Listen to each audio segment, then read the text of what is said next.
on this today's One-Day Lecture program on Aurobindo's philosophy, uniqueness and relevance. So I would like to request Principal Cachar College to grace the dais.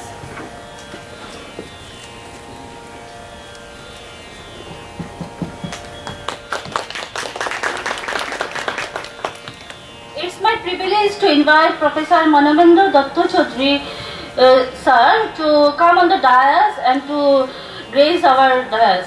Sir.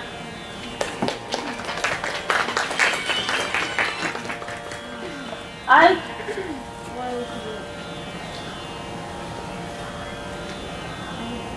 would like to request Dr. Shumita Ghosh, Academic Coordinator Arts, to come on the dais.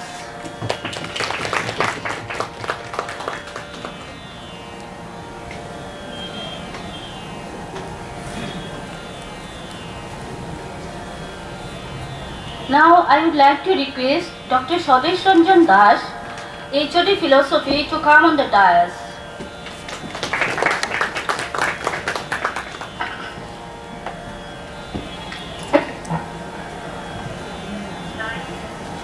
It is now time for felicitation. I would like to request Dr. Bonni Shivka Devra to felicitate Principal Cachar College.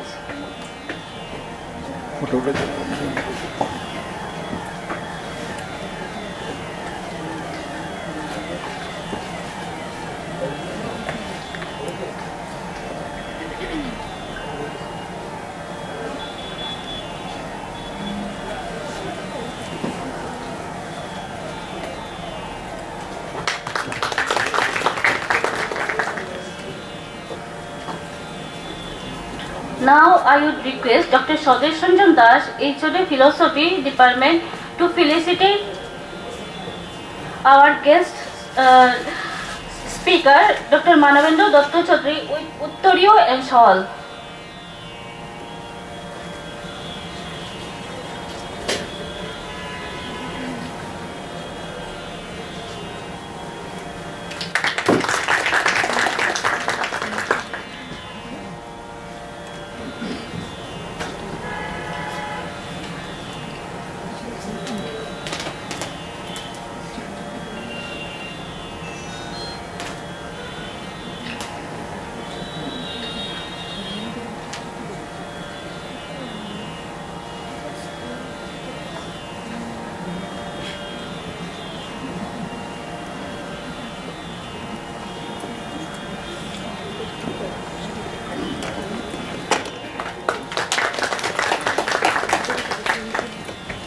Now, I would like to request Rumi Rani Lashkar, Assistant Professor English Department, to felicitate our Academic Coordinator Arts, Shumita Ghosh Madam.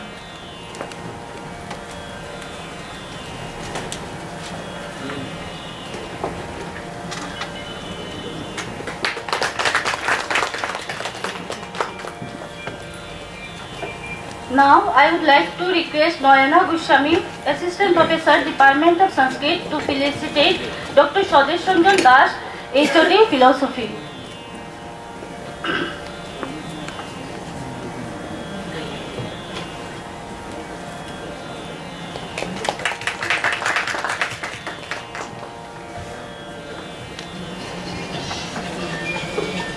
Now, we would like to listen one word of welcome speech from HOD Department of Philosophy, Dr. Swadesh Ranjan Das.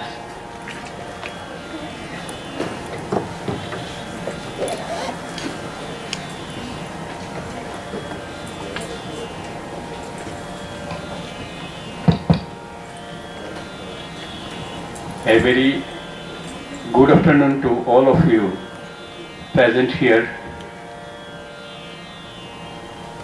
I, on behalf of the Department of Philosophy, Cachar College, Silchar, welcome all of you in this invited speaker program, Sri Aurobindo's Philosophy, Uniqueness and Relevance. Respected Principal, Professor Siddhartha Shankarnath, Cachar College, Professor Manabendra Dutta Choudhury, Department of Life Science and Bioinformatics, Assam University, Silchar, our today's guest of honor as well as invited speaker of the session, Dr. Sumita Ghosh, Academic Coordinator Arts and HOD Department of Bengali. I, as one of the member of the Department of Philosophy, I take this privilege to welcome all of you in this lecture program once again. And as one of the member, though I am very much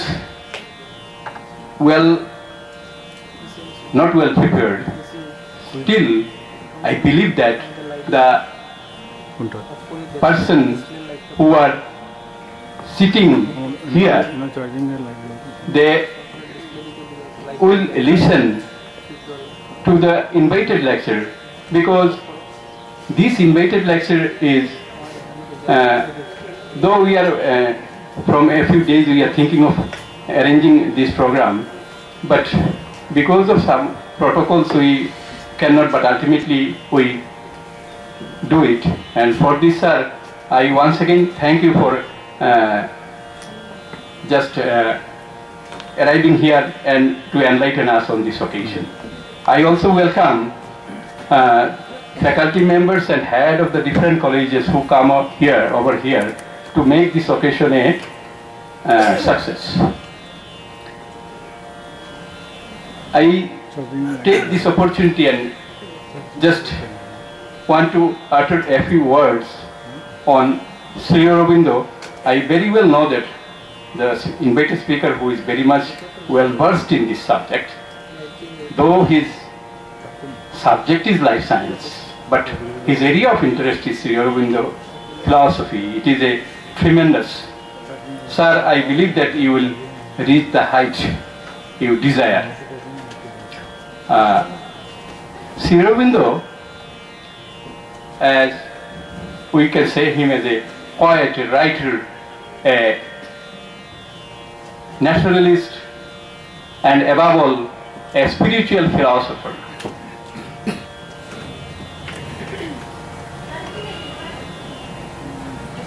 And the works Sri Aurobindo in his life has number of works he had, but the most popular works which Sri Aurobindo himself has done, perhaps many of us know the Life Divine, essays on the Gita, the synthesis of the Jugo, Savitri, a legend and a symbol, a poem which contains more than 24,000 lines, a literary work, and the human cycle as well as the ideal of human life.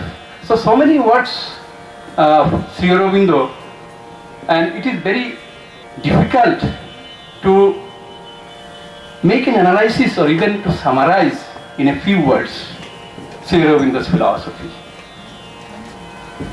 A key element in almost all the Eastern religions of the world, mainly Hinduism, Jainism and Buddhism, where the main aim of life or the ultimate aim of life is moksha, nirvana, liberation, what is we know mukti, liberation from the cycle of birth and death or cycle of life.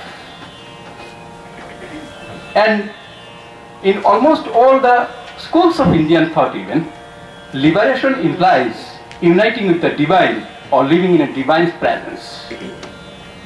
And Sri Aurobindo, delving deep into the ancient Indian text, he presents a different view, focusing mainly on the transformation of the world and on individual consciousness. And in this scheme, the unity with the divine is simply, he thinks, the first step. The main aim is to establish the divine in the earth. So it is not very easy task. I shall not take more time. There are so many things to speak of about Aurobindo. I feel wonder when I go through a few lines of Aurobindo. Even Aurobindo has inspired one of our great leaders who has sacrificed all his life. It is no other than Netaji Subhash Chandra Bose. After going through a few lines of Aurobindo, what Netaji said, that I am very much astonished that such a person who have dedicated his whole life, so I am ready to sacrifice my life also for the greater cause of the nation. So even Sri Aurobindo himself admits that his thoughts and his philosophy mostly similar with the or familiar with the ancient Greek philosophers, say Democritus, say Plato, say Plotinus, say existentialist thinker Nietzsche, even say intuitive philosopher Bagso. So Sri Aurobindo finds him, to some extent his philosophy is familiar to them, but Sri Aurobindo finds less interest in even in Hegelian or Kantianism. So friends, I am not taking much time. I believe that this, and again I hope that this invited lecture on Sri Aurobindo's philosophy, our sir, will certainly enlighten us. And this enlightenment perhaps will provide us with the approaches that will help us to solve the problem of the tomorrow. With these few words, I conclude here. Thank you. Thank you, Shaleshda. True knowledge, it is not acquired through thinking. It is what you become, it is what you are. This is the uniqueness of Aurobindo's philosophy. He always emphasized on internal yoga, consciousness, the human mind, and all this. Now I would like to request Dr. Shumita Ghosh to express her views on it.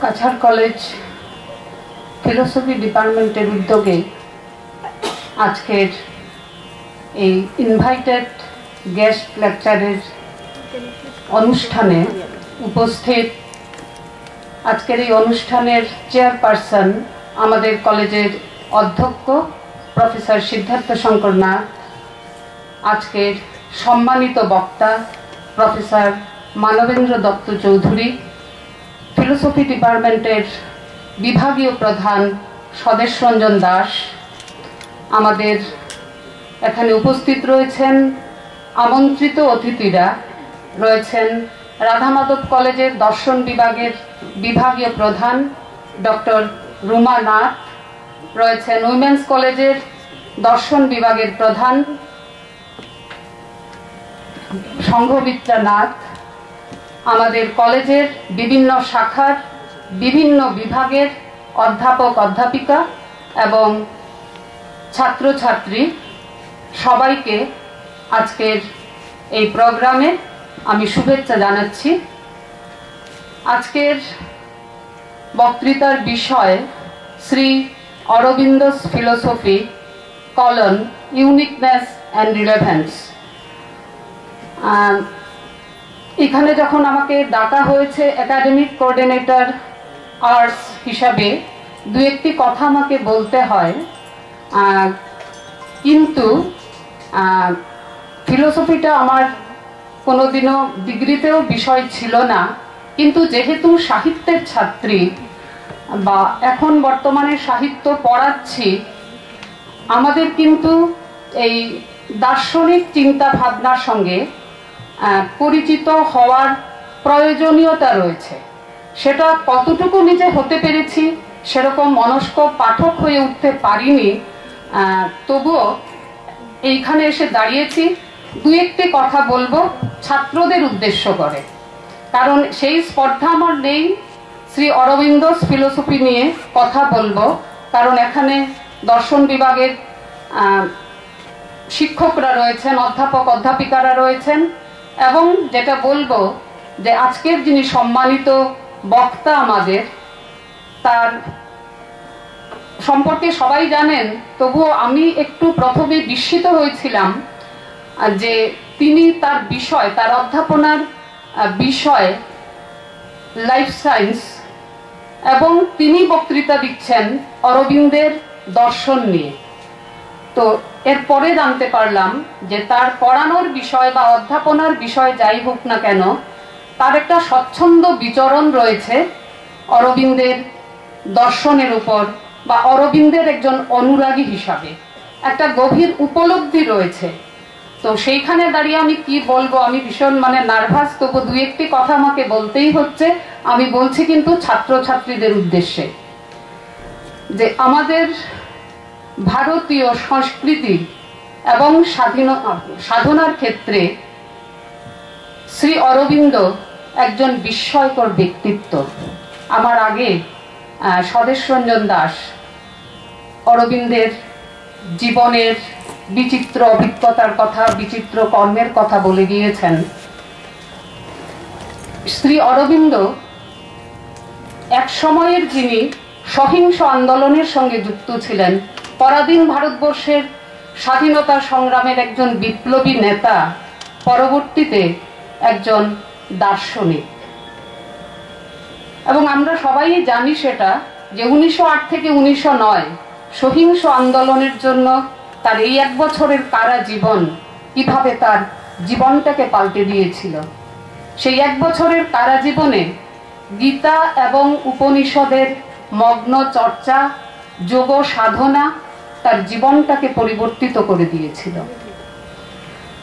পরবর্তীতে আমরা দেখছি যে অতি উচ্চমার্গীয় আধ্যাত্মিক চেতনা লাভের পরই তিনি ঋষি অরবিন্দ নামে পরিচিতি লাভ করছেন। ঋষি অরবিন্দের দর্শন চিন্তা সম্পর্কে খুব বিস্তারিত সেইভাবে সেটা নিজের অজ্ঞতা, হয়তো ততটা জানার চেষ্টা করিনি, কিন্তু তার যে শিক্ষা দর্শন, ঋষি অরবিন্দের শিক্ষা দর্শন, সেই শিক্ষা দর্শনটাও শিক্ষা দর্শনের যে বা শিক্ষা সম্পর্কিত যে সমস্ত তার ধারণা, তার মধ্যে তার দর্শন চিন্তার প্রভাব রয়েছে। আর এই যে এই ধরনের বক্তৃতা অনুষ্ঠানের আয়োজন করা, ফিলোসফি ডিপার্টমেন্ট সেই আয়োজনটা করেছে। আমাদের অধ্যক্ষ মহোদয় সবসময় উৎসাহ দিয়ে থাকেন এবং সহযোগিতা করেন এই ধরনের অনুষ্ঠান করার, এবং এই ধরনের অনুষ্ঠানের উপযোগিতা অবশ্যই রয়েছে। আমরা যারা শিক্ষা দান করি, পড়াই, দাতা, শিক্ষা দান যারা করছি দাতা, এবং যারা গ্রহণ করছে গ্রহীতা, স্টুডেন্ট, ছাত্র যারা রয়েছে, প্রত্যেকের ক্ষেত্রেই কিন্তু এই ধরনের আলোচনা কি বলবো, আমরা খুব উপকৃত হতে পারি। এই ধরনের আলোচনা থেকে আমরা অনেক কিছু গ্রহণ করতে পারি। শুধু শুনবো সেটা নয়, আমরা জীবনে মননে সেটাকে যাতে ধারণ করতে পারি। তো সেই জায়গা থেকে আমি বলবো, এই ধরনের একটি বক্তৃতা অনুষ্ঠানের আয়োজন করা, দার্শনিক চিন্তা ভাবনা, তো শ্রী অরবিন্দের দর্শন নিয়ে, ফিলোসফি নিয়ে যে আলোচনা, এবং যার দর্শন চিন্তার মূলে ছিল মানুষ এবং সমাজ, যার সর্বকালীন প্রাসঙ্গিকতা রয়েছে। এবং আমি অরবিন্দের শিক্ষা দর্শন সম্বন্ধে বলবো না, দু একটি কথা শুধু বলছি। অরবিন্দের মতে যে এই যে শিক্ষাটা কিন্তু আমাদের, অর্থাৎ মানুষের অন্তরটাকে আলোকিত করার উৎস, এটা পুরোপুরি তিনি বলেছেন। অর্থাৎ তার মতে শিক্ষাটা হচ্ছে অন্তরকে আলোকিত করার উৎস, যা দিয়ে প্রত্যেকটি মানুষের মানসিক, বৌদ্ধিক এবং আধ্যাত্মিক বিকাশ ঘটে। অর্থাৎ পরিপূর্ণ বিকাশের কথা বলেছেন শিক্ষার মাধ্যমে। এখন কথা হচ্ছে যে অরবিন্দের শিক্ষা দর্শন যেটা গড়ে উঠেছে বা প্রতিষ্ঠিত হয়েছে, প্রাচীন ভারতীয় বেদান্তের উপর প্রতিষ্ঠিত তার শিক্ষা দর্শন, যেখানে মুক্তির কথা আছে। কিন্তু আমি এখানে একটি কথা বলবো যে শুধুমাত্র মুক্তির কথা নয়, জীবনের কথা আছে। তার সর্বত্র তার দর্শনের মধ্যে একটি সমন্বয়ী ভাবনার কথা আছে। আর শিক্ষা দর্শনের ক্ষেত্রে সেই সমন্বয়ী ভাবনাটা হচ্ছে যে প্রাচীন ভারতীয় বেদান্তের উপর প্রতিষ্ঠিত তার শিক্ষা দর্শন, আবার অন্যদিকে আধুনিক পাশ্চাত্য জ্ঞানের সঙ্গে সম্পৃক্ত। একদিকে রয়েছে ভাববাদ, অন্যদিকে রয়েছে প্রয়োগবাদ। যে প্রয়োগবাদ বর্তমান সময়ে যেটার খুব বেশি চাহিদা রয়েছে। তো সুতরাং আমরা যদি সেই শ্রী অরবিন্দের দর্শন, তার শিক্ষা দর্শনের সঙ্গে আমরা পরিচিত হওয়ার, গভীরভাবে উপলব্ধি করার চেষ্টা করি, তাহলেই কিন্তু সর্বাঙ্গীন বিকাশ সম্ভব। যেখানে মূল্যবোধ শিক্ষা এবং নৈতিক শিক্ষার উপর খুব বেশি গুরুত্ব দিয়েছেন, আবার বর্তমানের চাহিদা মতো প্রয়োগবাদী শিক্ষার কথাও কিন্তু সেখানে রয়েছে। তো সেই দর্শনের শেষ কথা বা চরম সত্যটাই হচ্ছে, যদি বর্তমানের চাহিদা পরিপূর্ণ করতে পারে বা মেটাতে পারে, তো আমরা যদি গভীরভাবে মনস্কতার সঙ্গে সেইগুলো জানার চেষ্টা করি এবং উপলব্ধি করার চেষ্টা করি, তাহলেই কিন্তু আমাদের পূর্ণ বিকাশ সম্ভব।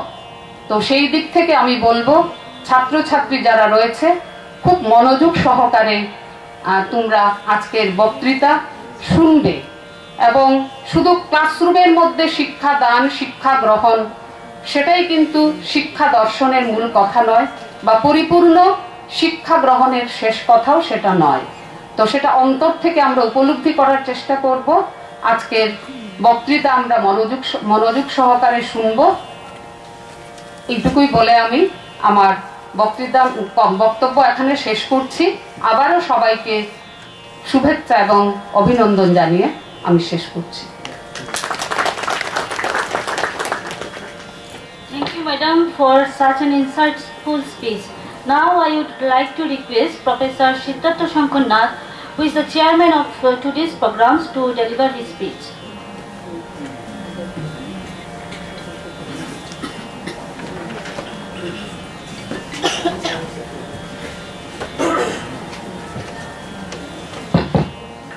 Respected Professor Manabendra Dutta Choudhury, Professor, Department of Life Science and Bioinformatics, Assam University, Silchar. Dr. Shumita Ghosh, Academic Coordinator of Arts. Dr. Shodesh Ranjan Das, Head, Department of Philosophy. Dr. Romana Choudhury, Head, Department of Philosophy.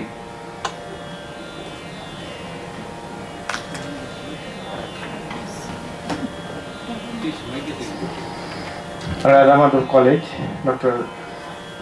Sanghamita Devnath, Head, Department of Philosophy, Women's College. My dear esteemed colleagues, administrative staff and dear students.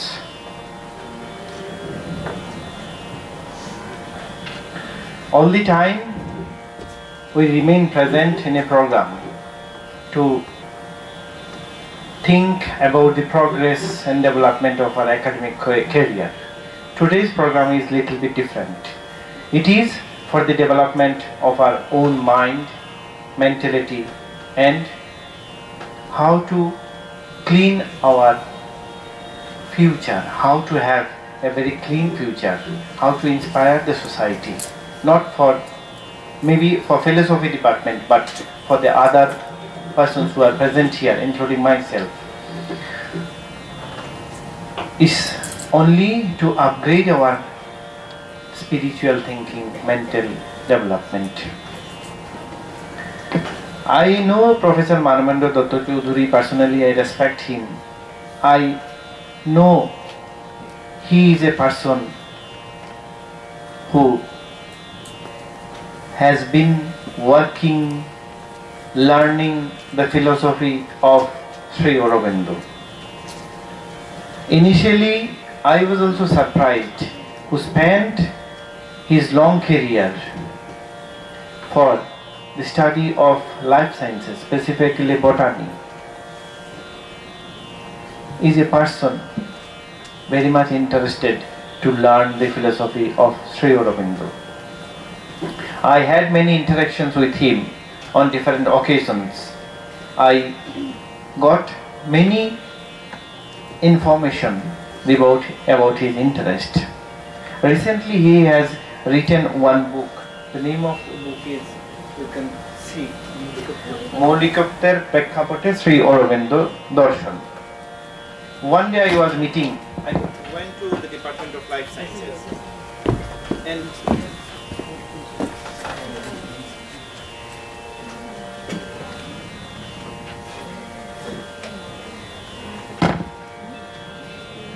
really been astonished by seeing these books.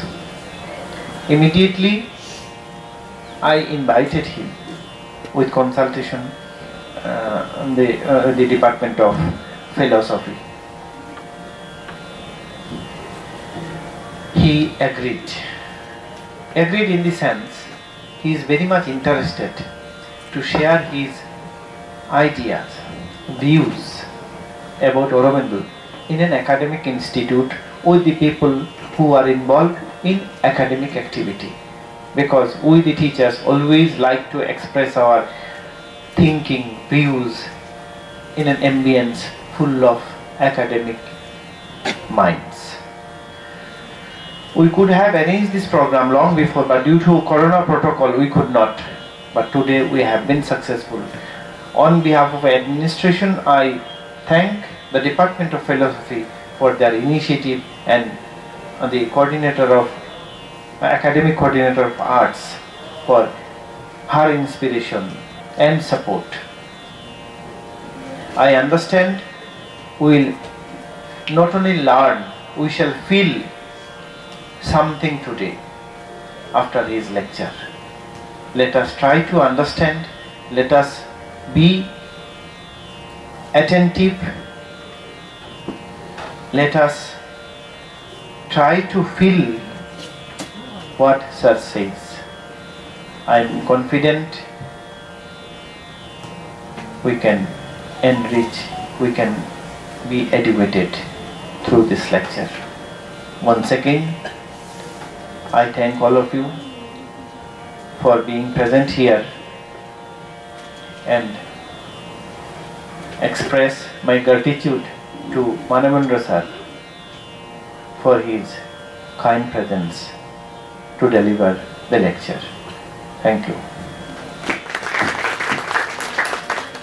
Thank you, sir. So today we'll listen from Professor Manabendra Dutta Choudhury on Aurobindo's philosophy, uniqueness and relevance.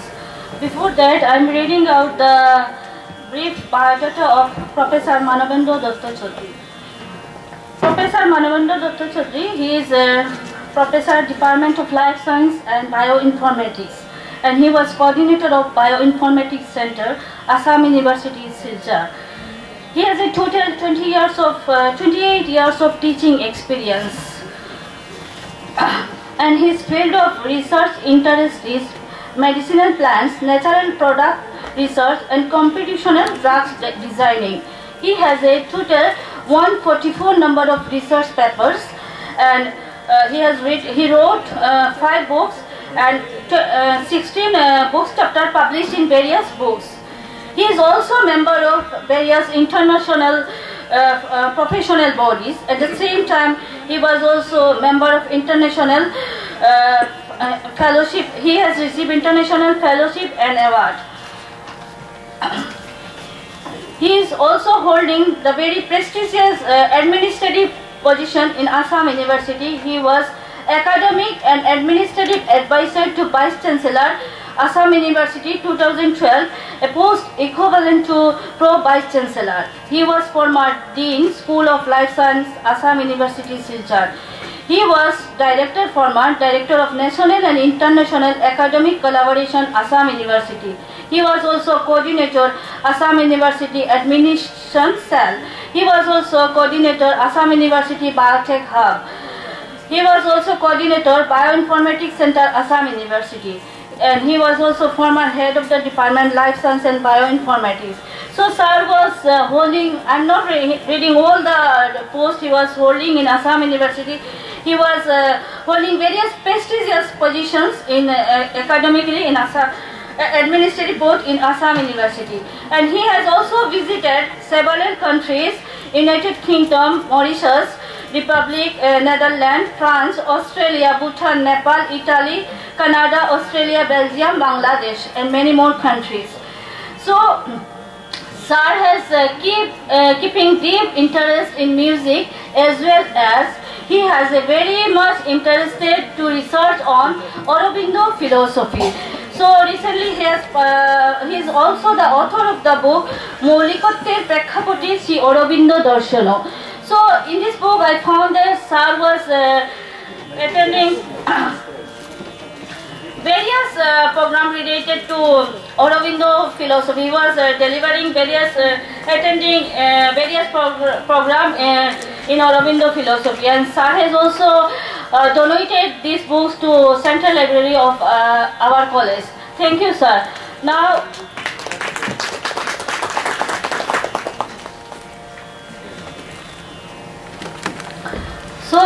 I would like to request sir to deliver his speech on the same topic.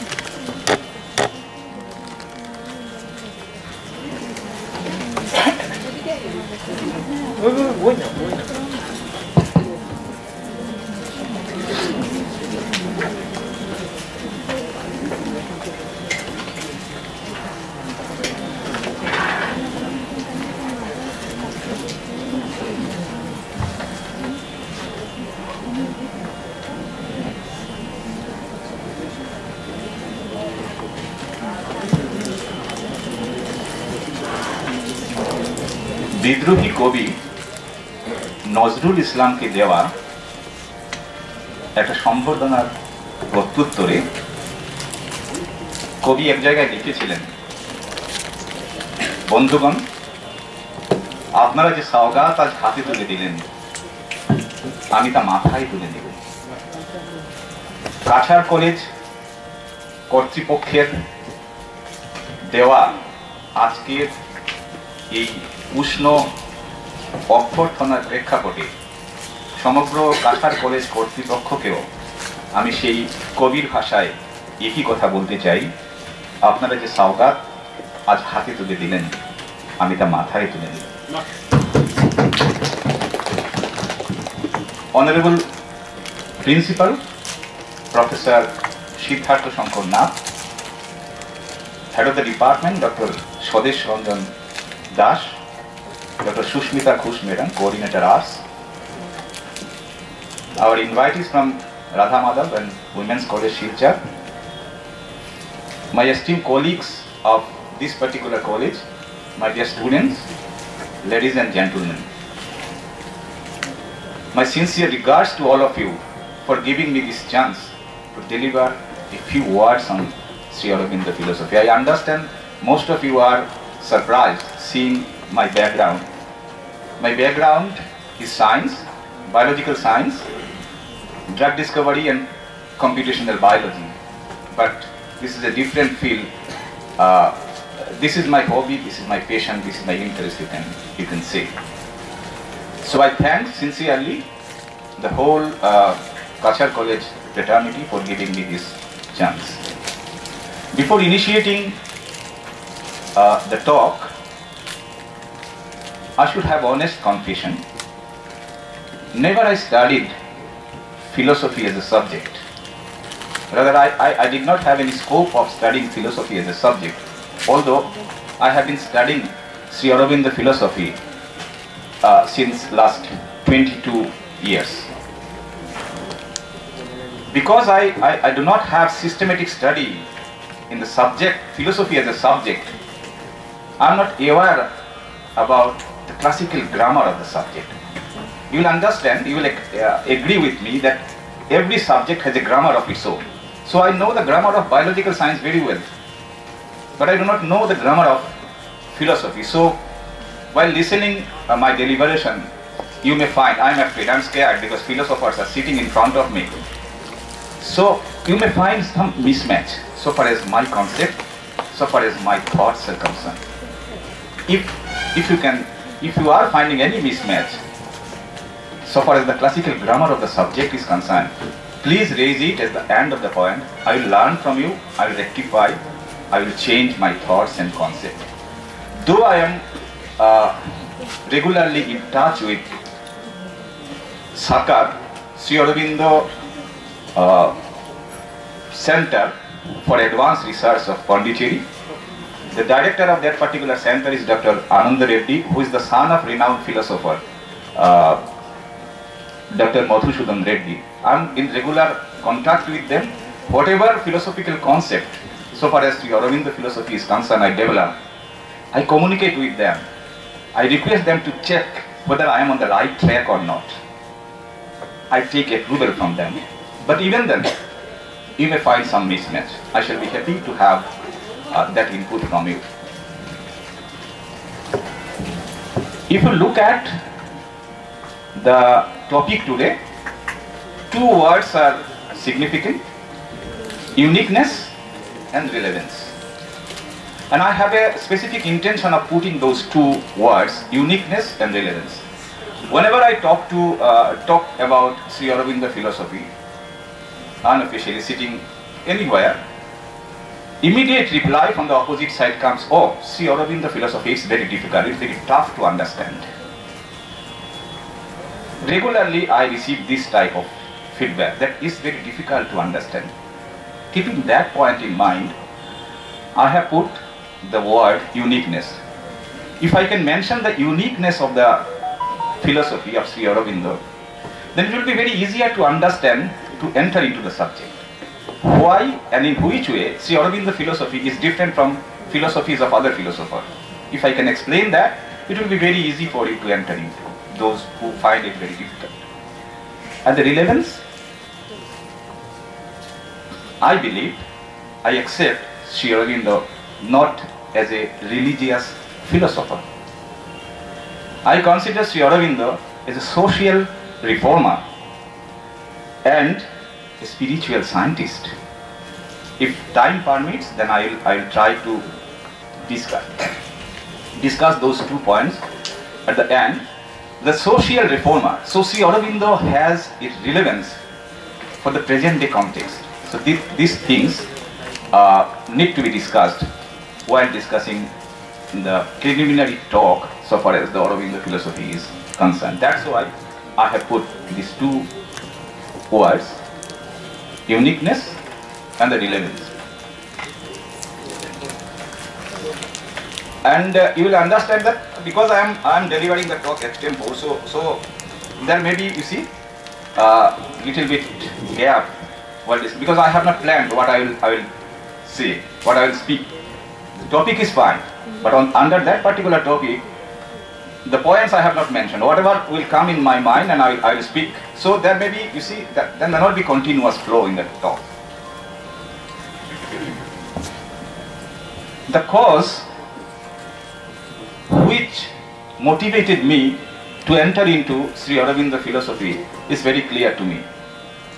During my 4 decades long journey in my subject, biological science, I have been wondering the answer to 2 different questions, and my subject could not give answer to that questions, those 2 questions.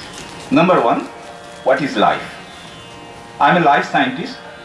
I have 144 publications, 5 books, so many book chapters on life science, but I do not know the definition of life. And I am sure Mukul is here, Shatoshmita is here. If I ask them to define life, they will also be unable to define it. I am sure. If I ask Mukul to define, Nitu is here. If I ask Nitu to define life, he will start telling that life is something which has the capability of reproduction, which has the capability of respiration, which has the capability to grow. That is life. But these are the characteristic features of life. This is not life. This is not the definition of life. Definition and characteristic features are different. No life scientist will be able to define what is life. And I was also wondering, during my student life and my professional life, what is life actually? There was no answer. I got the answer from Sri Aurobindo's legendary work, Dr. Sashkdassam Das mentioned in his introductory speech, the life divine. Sri Aurobindo's life divine, in Sri Aurobindo's life divine, he has written, life is a universal operation of conscious force acting to create, maintain and destroy forms. So beautiful definition of life. I did not get that definition from my subject. It's a universal operation of conscious force. So life is nothing but universal operation of a conscious force. Where from that conscious force came? It came from the material energy. From the material energy came the life energy. Life energy has given the mental consciousness. And that consciousness, that conscious force in a cyclic way operating, and that is the life. And we are confused that the life which I am having within my body is mine. The thing is just opposite. I belong to that life, that universal life, that universal operation of conscious force. That conscious force, for its own necessity, has created my form, this body. It has been maintaining me, and I am delivering this lecture now. And in course of time, it will have a need to destroy me, and I will die for renewal of that. So beautiful definition, never the life science could define. I believe Mukul will agree with me, Nitu will agree with me. So life is a universal operation of conscious force acting to create, maintain and destroy forms. The second question, if the biologists or the life scientists agree that organic evolution had happened, and from unicellular organism to multicellular organism, and then complex, most complex organism, the human being, have emerged out because of the continuous evolution, then the most important question which is unanswered in biological science or in life science is then, why after creation of human being the evolution is stopped suddenly? The energy in the nature which can convert its unicellular organism to human, why that energy all on a sudden will disappear from this environment and the evolution will be stopped? There was no answer. Go to Darwin, go to Lamarck, see De Vries, his book and all, no answer. I got the answer from Sri Aurobindo philosophy. Very clearly it is written, again in the life divine. So life divine is basically the key to enter into Aurobindo philosophy. Sri Aurobindo says, no, evolution is not stopped. Evolution is still now going on. Then obviously you will ask me one question. If the evolution is going on, then what is going to happen? Sri Aurobindo's clear reply in the life divine is, man is going to be transformed to God in course of evolution. So man will become God in course of evolution. So next course of evolution, the man will be replaced by God. As I understand, as I know, possibly no other philosopher of this country, no other philosopher of this world said this, that the man has the capability of becoming God one day. Every soul is a potential God, according to Sri Aurobindo. That attracted me like anything. Yes, I got the answer. And obviously, the tremendous force that had the capability of changing unicellular organism to a man-like organism, it should not disappear suddenly. So this is happening. The reason why we do not feel it, because the course of evolution, the time period required for an evolution and the time period for a human life is not comparable. So within a period of 100 years, the human life is mostly 100 years. So within a period of 100 years, it's very difficult to imagine for us what is going to happen in 1 million years. That's why you do not understand that evolution is going on. But Sri Aurobindo said evolution is going on. Man has to be evolved to God. Then how? Obviously the next question is how? As I said, Sri Aurobindo is a spiritual scientist. It's not imagination that man will be converted to God. And here lies the social relevance of Sri Aurobindo's philosophy. How? Sri Aurobindo said, if the animals are the laboratory where nature worked out man, then obviously the man is the thinking and living laboratory where the nature has been acting to work out God. I think I am clear. If the animals are the laboratory where nature worked out man, then man is the living and thinking. Remember, living and thinking. Most important term is thinking. Laboratory where the nature has been worked out God. So out of us, the God has to emerge. That is the unique point so far as Sri Aurobindo philosophy is concerned. Then how God has to? Sri Aurobindo said, during evolution, from ape man to man, the major changes that have occurred is its morphological form, the external characteristics, fine. There has been a lot of changes so far as the external morphology is concerned, ape man and man. But the most important change that has occurred and remain unnoticed is the creation of mind. We find rudimentary form of mind in some animals, but the man has a distinct and well-defined mind. Sri Aurobindo said that mind is the instrument for the next course of evolution. So the next course of evolution will happen only in the mind, not in the body. Sri Aurobindo says that man is a transitional organism.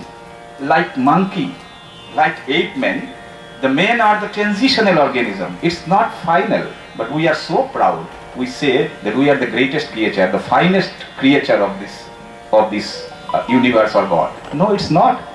Just like ape man, we are also the transitional organism. We will be replaced by something else. Obviously, I'm sure the students are replaced. Oh my God, we are going to be replaced. No, it's not. It's not like that. That replacement will be only at the level of consciousness, mental consciousness. Man will remain as man. The change will be there only in the consciousness.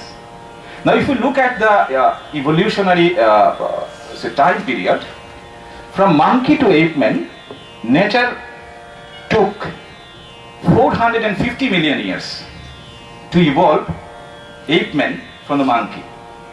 Because nature was helpless. There was nothing to help the nature. Nature alone had to work. Okay? From ape man to man, it took 1.5 million years. Again, nature was helpless. Sri Aurobindo is saying that much more reduced time period will be required for man to become God, because man has a mind. So, as I said, thinking laboratory. That was not mentioned in case of evolution. Man has a mind.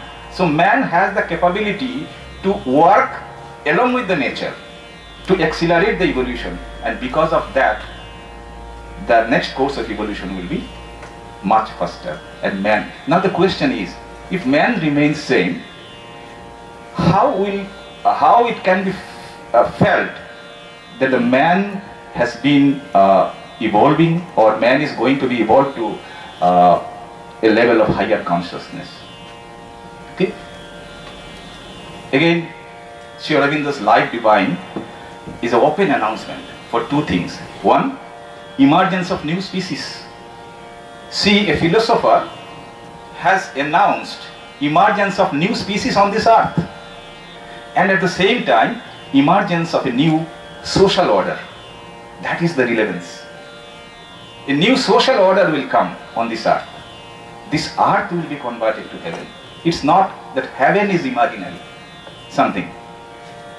That's why Sri Aurobindo philosophy does not believe in moksha. Very, very clear-cut opinion. There is no moksha. আমরা কখনো এরকম ভাবি যে আমরা এই জন্ম নিয়েছি দিনগত পাপক্ষয় করার জন্য, এই যে দুঃখ পাই, কষ্ট পাই, তার মধ্যে দিয়ে আমাদের পাপ ক্ষয় হচ্ছে, পুণ্য কাজ করে করে একদিন মোক্ষ পাবো, এই পৃথিবী ছেড়ে চলে যাব, আর ফিরে আসবো না। Sri Aurobindo says no. You will have to come back, and in each birth you will organize this earth little bit.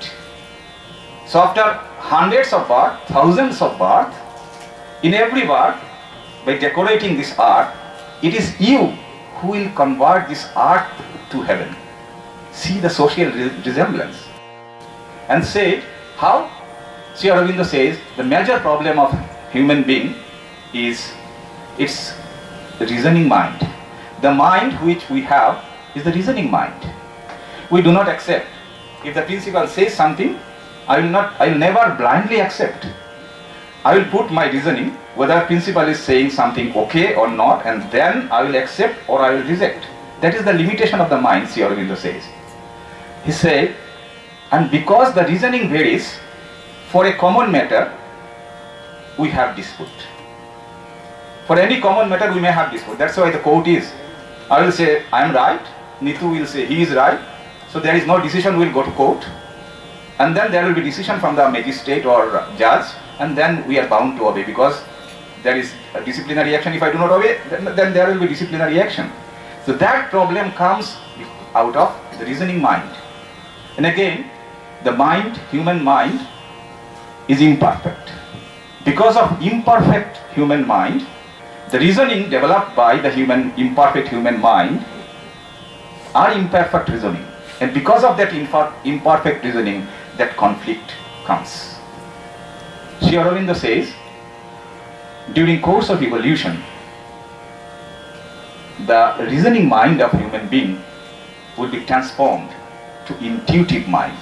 And when the intuitive mind will be there, truth will be one.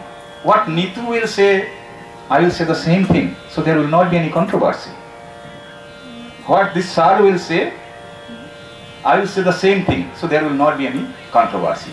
So during the course of evolution, through a process of, and that stage, according to Sri Aurobindo's language, is called the supramental stage. So it's a transformation from mental to supramental. The characteristic feature of supramental stage is the intuitive mind. Automatically I will understand what is the truth. There will not be any debate for truth. But with reasoning mind, for the same truth, we debate. We have debates. So that is the course of evolution going to happen, and because the man has mind, man will participate. Now again, the question is it possible for all the man to be transformed to God? Yes, this is possible. All man will be transformed to God in course of time, but it depends upon who will first be converted to God and who will be converted last. There is a process. Again, very scientifically, in his book, The Life Divine, Sri Aurobindo has explained all those things. He said, even if I do not want, I cannot stop evolution. So my conversion to God is a mandatory thing. I cannot stop it. But the question is, how faster I am going to be converted to God? For this, there are some processes. We need to be involved in some activities. Those who will perform those activities will be ready for faster evolution. What are those activities? Sri Aurobindo said, sadhana. You will have to do the sadhana. What are the steps?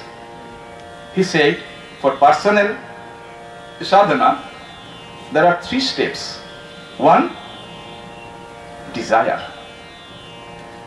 I need to understand first that I have the potential to become God. Okay? Here I like to mention one point. Sri Aurobindo philosophy is basically Advaita Vedanta. It does not differentiate between God and man. That's why I'm repeatedly saying that man is going to be converted to God. Sri Aurobindo philosophy te Sri Radha, Sri Krishna mishe jaben. But there are philosophers who believe in Dvaita Vedanta. They believe that the dimension or the ভগবানের ব্যক্তি এত বিশাল যে ভক্তের পক্ষে ভগবানের ব্যক্তির অনুমান করা সম্ভব হয় না। দ্যাট ইজ দ্বৈত বেদান্ত। শ্রী অরবিন্দ বলছেন ভক্ত ভগবানে মিশে যাবে, ভক্তের ইভলিউশন হবে টু ভগবান। শ্রীরাধা বিবর্তিত হয়ে হয়ে শ্রীকৃষ্ণে রূপান্তরিত হয়ে যাবেন। শ্রীরাধাকে, আমি শ্রীরাধা, আপনারা সবাই শ্রীরাধা। যারা আরাধনা করেন, যে আরাধয়তি সো রাধা, যে আরাধনা করছে, যে সাধনা করছে সে রাধা, তার কি হবে? শ্রীকৃষ্ণের রূপান্তর হবে। শ্রীরাধার কোনো জেন্ডার হয় না। এটা মানুষের কাছে ছবি তুলে ধরার জন্য একটা তুলে ধরা হয়েছে, বাট বেসিক্যালি দার্শনিক অর্থে শ্রী অরবিন্দ দর্শনে শ্রীরাধার কোনো জেন্ডার হয় না। যে আরাধনা করে সে রাধা। তাহলে আরাধনার স্টেপগুলো কি কি হবে? First, desire. I should understand that what I am going to be. First I should understand that I have all potential to become God. And then, that is the desire. Understanding that, I should develop a thirst for becoming God. Now, how to develop the desire? Here lies the main problem for human beings, Sri Aurobindo says. My desire and my knowledge run parallel. That is the problem of the human mind. আমি মহাভারতের একটা অংশ থেকে দু একটা কথা বললে বিষয়টা পরিষ্কার হবে। বাংলায় বলছি, এই প্রশ্নটা একটু শুনতে ভালো লাগবে। মহাভারতে কুরুক্ষেত্রের যুদ্ধে শ্রীকৃষ্ণের আর অর্জুনের কথোপকথন আমরা সবাই জানি, কেন সেটাই তো ভাগবত গীতা, সেটা আমরা সবাই জানি। কিন্তু কুরুক্ষেত্রের যুদ্ধে দুর্যোধনের সঙ্গে অর্জুনের অল্প কথোপকথন হয়েছিল। শ্রীকৃষ্ণ সেটা খুব বেশি আলোচিত হয় না, কেন দুর্যোধন তো পাপাত্মা লোক, ওর সঙ্গে শ্রীকৃষ্ণের আলোচনা খুব একটা আলোচনায় আসে না। শ্রীকৃষ্ণ দুর্যোধনকে জিজ্ঞেস করেছিলেন, তোমার সমস্যাটা কি? তুমি সব সময় এই পাপ কর্মে কেন লিপ্ত থাকো? দুর্যোধন যে কথাটা বলেছিল, that is the problem of the human mind. Duryodhana বলছিল, জানামি ধর্মম নাচামি প্রবৃত্তি, জানামি অধর্মম নাচামি নিবৃত্তি। ধর্ম কি আমি জানি, কিন্তু তাতে আমার প্রবৃত্তি হয় না। অধর্ম কি আমি জানি, কিন্তু তা থেকে আমি আমাকে নিবৃত্ত করতে পারি না। অর্থাৎ আমার জ্ঞান আর ইচ্ছা শক্তি দুটো সমান্তরাল ভাবে চলছে। দুর্যোধন আমাদের মতো সাধারণ মানুষের প্রতিকূল। আমাদের সাধারণ মানুষের, বলুন তো, ঘুষ খাওয়া অন্যায়, সরকারি চাকরি করে কে না জানে? সবাই জানে, তবু তো লোক ঘুষ খায়। তার মানে কি হয়? তার ইচ্ছা শক্তি তার জ্ঞানকে ছাপিয়ে যায়, ওভারটেক করে। That is the problem. Sri Aurobindo বলছেন, সাধনায়, আরাধনাতে আমার এই ইচ্ছা শক্তিকে আমার জ্ঞান দ্বারা চালিত করতে হবে। অর্থাৎ আমি জানলাম ঘুষ খাওয়া অন্যায়, তারপরে আমি আর ঘুষ খাবো না। যদি হয় তাহলে আমার ইচ্ছা শক্তি আমার জ্ঞান দ্বারা পরিচালিত হচ্ছে। যতক্ষণ না তা হবে ততক্ষণ আমি ওই জ্ঞানের রাস্তায় চলবে, আমার ইচ্ছা শক্তি আমার ইচ্ছার রাস্তায় চলবে। এই দুটোকে এক জায়গাতে আনতে হবে। That is the first step so far as the sadhana is concerned. Second কি? দ্বিতীয়টি কি? দ্বিতীয়টি হচ্ছে, আমি বাংলায় বললে তো সবাই বুঝতে পারবেন, তো অসুবিধা তো নাই, মাঝে মাঝে আবার ইংলিশ বলব। দ্বিতীয়টি হচ্ছে পরিত্যাগ। যখন আমার জ্ঞান পর্যাপ্ত হয়ে যাবে, ভালো মন্দ বিচার আমি করতে পারবো, তখন আমাকে যেটা মন্দ সেটাকে ত্যাগ করার অভ্যাস করতে হবে। 3 নম্বরটা কি? 3 নম্বরটা হচ্ছে সমর্পণ, সারেন্ডার। আমাকে কোনো একটা বৃহৎ শক্তির কাছে সারেন্ডার করতে হবে। এটা তো আমাদের মানতে অসুবিধা নেই যে কোনো একটা ভগবান মানি কি না মানি, আমি নিজেই হয়তো ভগবান মানি না, কিন্তু এটা মানতে তো অসুবিধা নেই যে কোনো একটা শক্তি আমাদেরকে চালাচ্ছে। There is a force that may be God according to some definition, that may be natural force according to others' definition, no issue. But there is a force that is governing us all. We'll have to realize that what I am doing is not doing by me. It's something else getting the things done by me. মুখের কথাতে হবে না, সেটাকে মনে প্রাণে গ্রহণ করতে হবে। আমি একটা গল্প বলে ওই 3 নম্বরটাকে এক্সপ্লেন করব। বাট এই 3টা যখন হয়ে যাবে, এগেইন প্রকৃতিকে আমি আদেশ দিতে পারবো না যে আমি সাধনা করে গেছি, আমি রেডি, এইবার তুমি আমাকে ভগবানে রূপান্তর করো। নো, প্রকৃতিকে man cannot give order to the nature. ঠিক যেরকম man cannot give order to nature that you stop your evolution. I like to be the finest creature of this universe. I don't like to be transformed. I don't like to be replaced by a new species. So you stop your evolution. No, nature is going to bound the order given by the human being. Nature will act according to its own law. So evolution has been continuing, evolution is continuing. Similarly, nature ke ami adesh korte parbo na je tumar sutro mene ami sadhana korechi, ami এবার ready, তুমি আমাকে নির্বাচন করো, আমি মৃত্যুর আগে ভগবানের রূপান্তরিত হয়ে যেতে চাই। নো, আমাকে সাধনা করে তৈরি করতে হবে। নেচার ওর ন্যাচারাল কোর্সে হয়তো এক সময় আমাকে তুলে নেবে, নির্বাচন করবে for the next course of evolution. এবারে একটা গল্প বলি, তাহলে একটু বুঝতে সহজ হবে। সমর্পণটা কি? নিঃশর্ত সমর্পণ করতে হবে। আমি একটু আগে প্রিন্সিপালের কক্ষে বসে ম্যাডামকে বলছিলাম, শ্রী অরবিন্দের বন্ধু সম পুত্র সম শিষ্য দিলীপ কুমার রায়, যিনি কলকাতা বিশ্ববিদ্যালয়ে স্নাতকে গণিতে গোল্ড মেডেল পেয়েছিলেন, ডিএল রায়ের ছেলে, দ্বিজেন্দ্রলাল রায়ের ছেলে, তো গোল্ড মেডেল পেয়েছিলেন। বিদেশে গেছিলেন গণিত শাস্ত্র নিয়ে পড়তে, সুভাষ বসুর সঙ্গে একসঙ্গে থাকতেন ক্যামব্রিজে। কিন্তু সুভাষ বসু আইসিএস পেয়ে চলে এসেছিলেন, উনি করেননি, উনি মিউজিক করেছিলেন। উনি একসময় সংসার ত্যাগ করে শ্রী অরবিন্দ আশ্রমে যোগদান করতে গেলেন। শ্রী অরবিন্দ জিজ্ঞেস করছিলেন, আশ্রমবাসী হতে এসেছো, সব ছাড়তে প্রস্তুত? দিলীপ কুমার রায় বলেছিলেন, সব ছাড়তে প্রস্তুত, কিন্তু সঙ্গীতটা ছাড়া। শ্রী অরবিন্দ বলছেন, তোমার এখনো আশ্রমবাসী হওয়ার সময় হয়নি। দিলীপ কুমার রায় বললেন, আপনি আমাকে সঙ্গীত ছাড়তে বলছেন? শ্রী অরবিন্দ বললেন, না তো, আমি তো তোমাকে বলিনি সঙ্গীত ছাড়তে। আমি বলছি ছাড়বে, আবার শর্ত সাপেক্ষ ছাড়বে, সেটা ছাড়া হয় না, নিঃশর্ত হতে লাগবে। Unconditional surrender should be unconditional surrender. তারপরে দিলীপ রায় চলে গেলেন, শ্রী অরবিন্দ ওনাকে ওখানে জায়গা দিলেন না। দিলীপ রায় 1 বছর পর শ্রী অরবিন্দকে টেলিগ্রাম করলেন, এইবার আমি সব ছাড়তে প্রস্তুত। অরবিন্দ লিখলেন, you are welcome to the ashram. তারপরে অরবিন্দের শিষ্য হয়ে গেলেন দিলীপ কুমার রায়, এবং অরবিন্দ আশ্রমে বসেই অরবিন্দ বন্দনা, শ্রীমার বন্দনা, এইগুলো দিলীপ কুমার রায় লিখতেন, কেননা ও সঙ্গীত জগতের মানুষ, এত স্বনামধন্য ব্যক্তিত্ব। সুতরাং এই যে সমর্পণ হবে, থার্ড সাধনার যেটা থার্ড পর্যায় হবে, সেটা হবে নিঃশর্ত সমর্পণ। আমি একটা গল্প বললে আপনারা অনেকেই জানেন, সেই গল্পটা অনেকেই জানেন, এটা নিয়ে একটা সিনেমাও হয়েছিল। বারবারিকের গল্প আপনারা অনেকেই জানেন, যার বারবারিকের আরেকটা নাম, মহাভারতে বারবারিকের আরেকটা নাম বালাট সেন, ভীমসেনের নাতি বালাট সেন। কুরুক্ষেত্রের যুদ্ধে শুরু হওয়ার আগে বালাট সেন শ্রীকৃষ্ণের কাছে এসছেন, এসে বলছেন, আমি মস্ত বড় বীর, আমি কুরুক্ষেত্রের যুদ্ধে অংশগ্রহণ করতে চাই। শ্রীকৃষ্ণ বললেন, কুরুক্ষেত্রের যুদ্ধে অংশগ্রহণ করতে চাও, তুমি বীর বলছো, তোমার বীরত্ব দেখাও, পরীক্ষা দাও আগে বীরত্বের।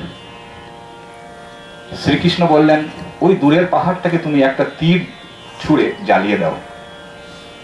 একটা তীর ছুঁড়ে বালাট সেন জ্বালিয়ে দিলেন, সম্পূর্ণ পাহাড় জ্বলে গেল। শ্রীকৃষ্ণ বুঝলেন এটা মহা সমস্যার পাত্র। এই বালাট সেন যদি সত্যি, শ্রীকৃষ্ণ বললেন, তাহলে তুমি যুদ্ধে কি করবে? বলে, যুদ্ধ আমার জন্য 1 দিন সময় লাগবে, আমি 1 দিনে যুদ্ধ শেষ করে দেব। শ্রীকৃষ্ণ দেখলেন ও মহা সমস্যা, 1 দিনে যদি কুরুক্ষেত্রের যুদ্ধ শেষ হয়ে যায়, তাহলে কুরুক্ষেত্রের যুদ্ধের মধ্যে দিয়ে শ্রীকৃষ্ণের যে অভীষ্ট আছে সেটা সাধিত হবে না। শ্রীকৃষ্ণের একটা অভীষ্ট আছে কুরুক্ষেত্রের যুদ্ধের মধ্যে, সেটা সাধিত হবে না। সুতরাং বালাট সেনকে ছলে বলে কৌশলে যুদ্ধ থেকে দূরে রাখতে হবে। শ্রীকৃষ্ণ বললেন, তুমি কোন পক্ষের হয়ে যুদ্ধে যোগ দিতে চাও? বলেন, যে পক্ষ দুর্বল। শ্রীকৃষ্ণ বললেন, কোন পক্ষ দুর্বল?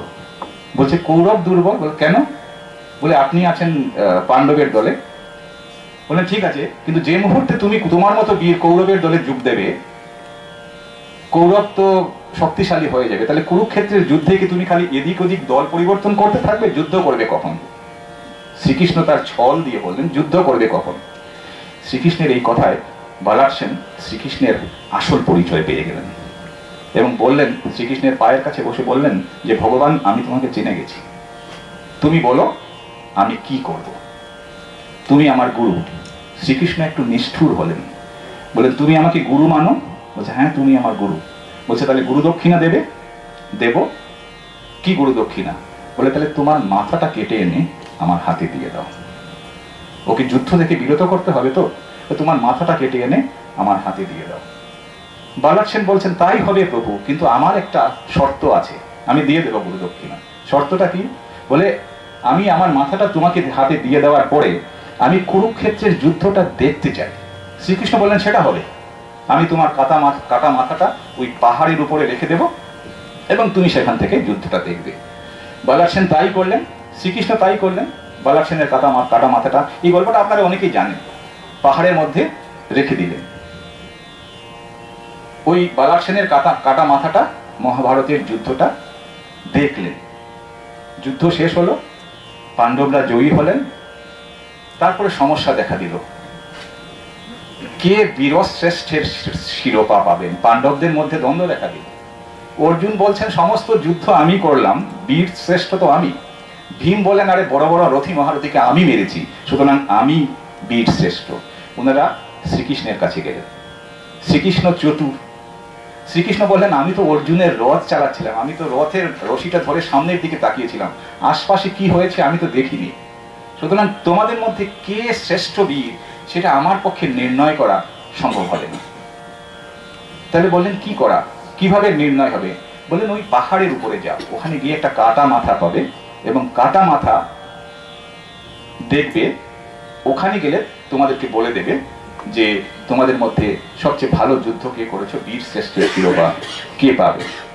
শ্রীকৃষ্ণ পাণ্ডবরা ওখানে দৌড়ালেন, গিয়ে একে একে দম্ভ করে একে একের পরিচয় দিলেন, আমি অর্জুন, আমি এই করেছি। ভীম বললেন আমি ভীম, আমি এই করেছি, করে সবাই সবার পরিচয় দিলেন। বালার সেন জিজ্ঞেস করলেন শান্তভাবে, পাণ্ডব তোমরা কে? খেপে গেলেন পাণ্ডবরা, বললেন তাহলে তুমি এখানে বসে কি করছিলে, তুমি তো এখানে বসে যুদ্ধ দেখলে। বললেন না তো, আমি তোমাদেরকে দেখিনি। ওনারা বললেন তাহলে তুমি এখানে বসে করলেটা কি, আমাদের দেখোনি? এই যে এতদিন ধরে যুদ্ধটা চললো তোমরা আমাকে দেখোনি? বলছেন না, তাহলে তুমি কি দেখলে? বলে আমি দেখেছি শ্রীকৃষ্ণের সুদর্শন চক্রটা অনবরত এই কুরুক্ষেত্রের যুদ্ধের মধ্যে যুদ্ধভূমিতে ঘুরছে এবং এক এক করে দুষ্টদের দমন করে যাচ্ছে এবং দ্রৌপদীর জিহ্বাটা লম্বা হয়ে প্রসারিত হয়ে অসুরের রক্ত পান করছে। এছাড়া কে অর্জুন, কে ভীম, কে নকুল সহদেব, আমি কাউকে দেখিনি। বালার সেনের এই কথায় পাণ্ডবরা বুঝে গেলেন কত বড় ভুল করেছেন। অর্থাৎ শ্রীকৃষ্ণের মহাভারতের যুদ্ধে, কুরুক্ষেত্রের যুদ্ধে এরা সবাই ছিলেন নিমিত্ত মাত্র। অর্থাৎ কুরুক্ষেত্রের যুদ্ধে যা হয়েছে শ্রীকৃষ্ণের ইচ্ছার প্রতিফলন হয়েছে, আর কিছুই নয়। যুদ্ধ করেছেন ওনারা, নিমিত্ত হয়ে যুদ্ধ করেছেন। আমাকেও এই সত্যটা মানতে হবে, আমি যা করছি, আমি যেভাবে কাজ করে যাচ্ছি, আমি কারণ নিমিত্ত হয়ে কাজ করে যাচ্ছি, নাথিং ইজ মাইন। এই অনুভূতিটা যখন এসে যাবে, আমার সমর্পণ সম্পূর্ণ হবে, তখন আমি সাধনায় সিদ্ধ হব এবং তখন the nature may select me for the next course of evolution. So nicely the process of evolution even has been described in Sri Aurobindo philosophy. And here lies the resemblance, because with the emergence of new species, Sri Aurobindo announced the emergence of a new social order, and because of the new species, because of the new social order, this earth will become heaven. That is the greatest relevance so far as the Sri Aurobindo philosophy is concerned. আরেকটা শব্দ বলেছিলাম, আমি social reformer হিসাবে দেখি এবং spiritual scientist হিসাবে দেখি। You will be astonished to know, সময় আছে কি? You will be astonished to know how beautifully Sri Aurobindo defined the science and limitation of science. You will be astonished to know. And Sri Aurobindo said, the science can achieve perfection only at the level of true spirituality. Demolishing the age-old wall between spirituality and science, Sri Aurobindo has given a synthesis that science can achieve perfection only at the level of true spirituality. How? Again he said, the science is based on rational thinking. The instrument of science is rational thinking. Jayabrata, am I correct? It's a rational thinking. You are believing that your rational thinking is perfect. But because your rational thinking is the output of your mind, and your mind is imperfect, your rational thinking is also imperfect. Sri Aurobindo says, recognizing the inherent limitation of human mind should be the instrument for the scientist. The scientist first have to recognize the inherent limitation of the human mind, and accordingly they should try to upgrade their mind, the consciousness, until and unless the consciousness is reaching to a higher consciousness. And the beautiful example is, that's why Sri Aurobindo says, beautifully he has written, that even that is why Jotto boro boro avishkar hoyeche, even I can give example of Mendel. Okay? While Mendel proposed his theory, the mathematical expression of heredity, he was rejected like anything. You will agree. He was rejected. The contemporary scientists rejected him. He was considered as a mad, and then Mendel died. After 20 years or 25 years, his student reproved the same theory, and then the scientific community accepted it. So, what was considered rational thinking 20 years back is now proved as irrational. So, if the objective of science is to reach the truth, truth cannot be flexible. Truth is one. So, science is still now unable to reach the truth. It's having a trial and error method. That is the limitation of the science. Sri Aurobindo says, with the empiricism, the science cannot achieve perfection. Science can touch the extrinsic nature of the problem. It cannot enter into the intrinsic. It cannot see the intrinsic problem. I can give one example. He said, the scientific empiricism should be integrated with metaphysical thoughts to reach the intrinsic problem. To understand the intrinsic nature of the problem.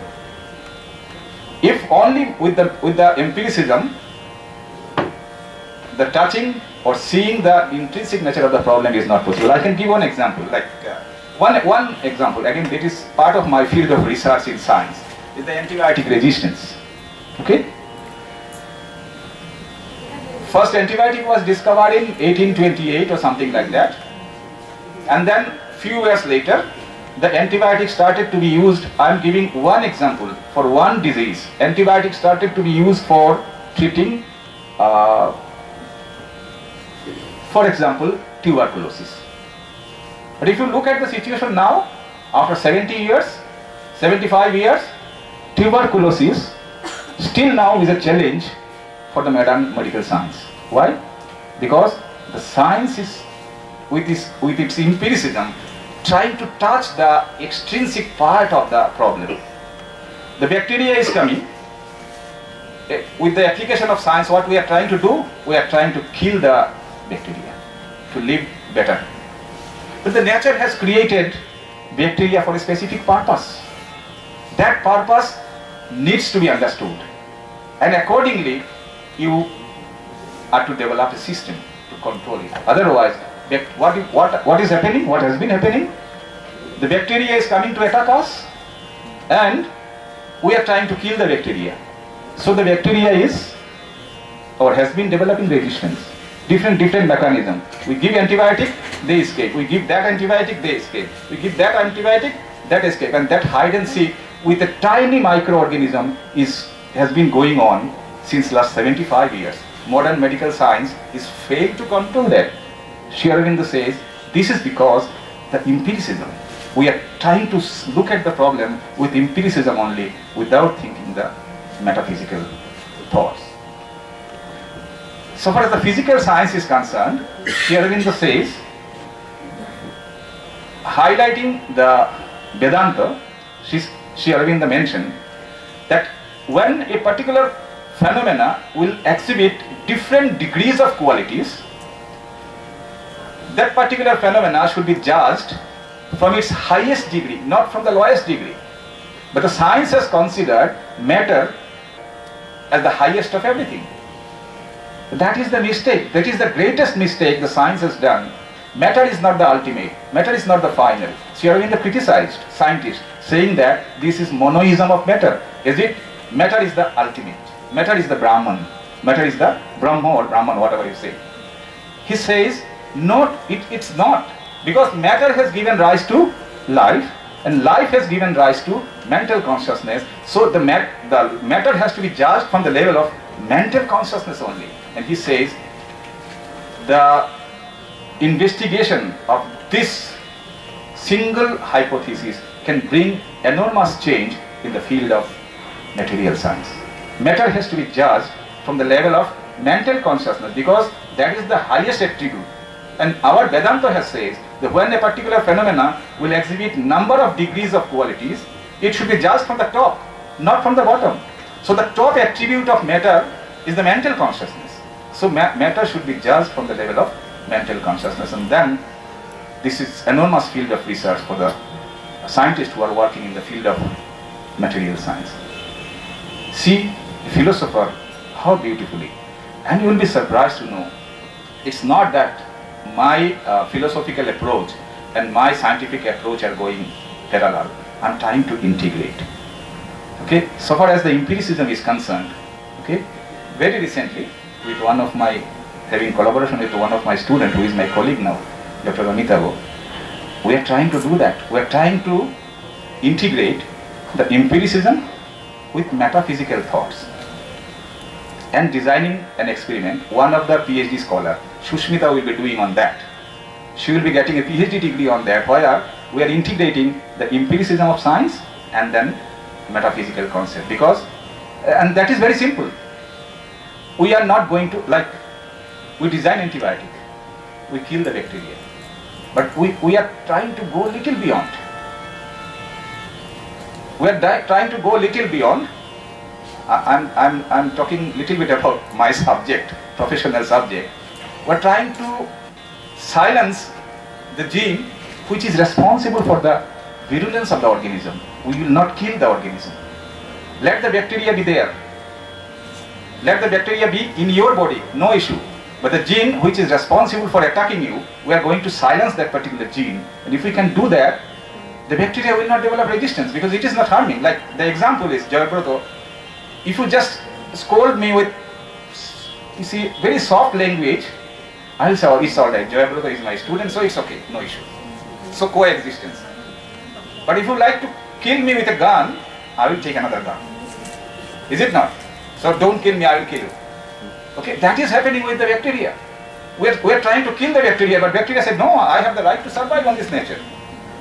So going little beyond, we are trying to allow the pathogen or the bacteria to survive, but very silently, making it silent by silencing its virulence gene. That is what we are doing, is integrating the empiricism of science and the metaphysical thoughts. Okay, so this is, I am highlighting because this is the very recently we have developed that particular concept, guided by the Sri Aurobindo philosophy. So my scientific thoughts and philosophical thoughts are not running parallel, trying to integrate somewhere. And as I said, the science can achieve perfection only at the level of spirituality. The spirituality, according to Sri Aurobindo, is little. The definition of spirituality, according to Sri Aurobindo, is little different. He says the spirituality is the inner awakening of self to get contact with the ultimate reality. And there are two words in Aurobindo philosophy. One is evolution, I have explained, the microorganism to man, man to God, then to what? If it is microorganism to man, if it is man to God, then to what? Then to Brahma. That is the evolution. And then another process is there, because the whole thing is going in a cyclic manner. Another process is there, this is called involution. The Brahma, the Brahman, will extend himself, descend and express himself in the form of matter. And again from matter, life will come, life, mental consciousness, supramental consciousness, God consciousness, then to Brahma. So the whole process of evolution will follow two paths, evolutionary processes and involution. So in this way, the cycle in this universe will be continuing. That is the concept given by Sri Aurobindo. Just I have highlighted the life divine in a very short manner in this talk. Savitri is another beautiful, again the same thing. Whatever he has described in life divine is the key, and that has been expanded in Savitri. Normally what we do, Savitri আমরা কি হয় আমাদের স্থানীয় সমাজে কি হয়, সাবিত্রী ব্রত হয়, হাজবেন্ডের ওয়েলফেয়ার এর জন্য ওয়াইফ ফাস্টিং করে, but that is not the thing. According to Sri Aurobindo, in one sentence he defined Savitri: truth fallen in the grip of ignorance and sorrow, supreme truth rescued the truth. Truth and Savitri মহাভারতের পতিব্রতা পর্ব, মহাভারত দেখানো হয় সময় সাবিত্রী দেখানো হয় না, but মহাভারতের পতিব্রতা পর্বে সাবিত্রীর গল্প আছে এবং সেখানে বলা হয়েছে জাগতিক প্রেমে সাবিত্রী সত্যবানের জীবন ফিরিয়ে নিয়েছিলেন। Sri Aurobindo has visualized this simple thing as a truth fallen in the grip of ignorance and sorrow, supreme truth rescued the truth. Savitri is representing the supreme truth. আমরা মাঝে মাঝে ভ্রান্ত হই যে আমাদের কি বলবো ট্রেডিশনাল ক্লাসিক্যাল লিটারেচারে বা আমাদের সমাজে নারীদের ঠিকঠাক মতো জায়গা নেই। See the classical literature. Savitri has been considered as the supreme truth and Satyavan is considered as the truth. Sometimes truth can be fallen in the grip of ignorance and sorrow. There is a mechanism. Supreme truth will come down and rescue the truth. That is the whole story of Savitri. Again, I can expand, it needs little time. Wonderful book, Savitri. He has mentioned, it's a single poem with longest poem in the world, 24,000 lines, one poem. It's a voluminous book, so tough, really difficult to tough. So one by gradually, and again, if you look at the essays on the Gita, so nicely with so critical, scientific rationale he has explained. In one sentence, Sri Aurobindo has defined the war of Kurukshetra. He said, life is a battle and a field of death. This is Kurukshetra. Life is a battle and a field of death. This is Kurukshetra. Okay? So every day the Kurukshetra is happening in our brain, every individual's brain. That is Kurukshetra. And he said, very beautifully he has written in the essays of Gita, Sri Krishner Bishwarup Darshane অর্জুনের মতো হতভম্ব হলে আমাদের চলবে না। শ্রীকৃষ্ণের বিশ্বরূপকে আমাদের গ্রহণ করতে হবে, because that is the greatest reality. যদি ডিভাস্টেশন না হয়, ক্রিয়েশন হবে না। You will accept the creation only, but you will not accept the death or devastation. That is not. So শ্রীকৃষ্ণের মতো হতভম্ব হলে হতে হবে না, আমাদেরকে জানতে হবে that is the ultimate reality. So there will be creation and devastation, creation and devastation. We need to welcome the new creation through a process of devastation beautifully. Sri Aurobindo লিখেছেন তার এসেস এন্ড গীতাতে, কালীর coral চেহারার মধ্যে মায়ের রূপ খুঁজতে হবে, এটাই ভারতীয় সংস্কৃতি। So beautiful. কালীর বিভৎস রূপ, বলছেন কালীর কোরাল চেহারার মধ্যে মায়ের রূপ খুঁজতে হবে, that is the Indian culture. Okay, অল্প অল্প করে এই দুটো একটু টাচ করলাম, আজকে আর বলছি না। আমি খুশি হব if there is interaction, because I may have missed so many points, important points and things. If there are questions, I will try to answer. If I cannot, I will study. And one thing I should mention, initially I was also not getting the key to enter into Sri Aurobindo philosophy. I purchased a number of books, and as I have no proper training in this subject philosophy, so it's not getting. I got the key from a person who had little inclination towards leftist movement. And that is why, being inspired by him, I also initially started visualizing Sri Aurobindo from a socialistic point of view rather than religious point of view. And then when I studied the life divine, I found, oh, my science is here. The evolution is here. The only difference is the Darwin, Lamarck, De Vries and all biologists had explained evolution. After evolution has happened, Sri Aurobindo has predicted what evolution is going to happen in next course of time. That is the difference.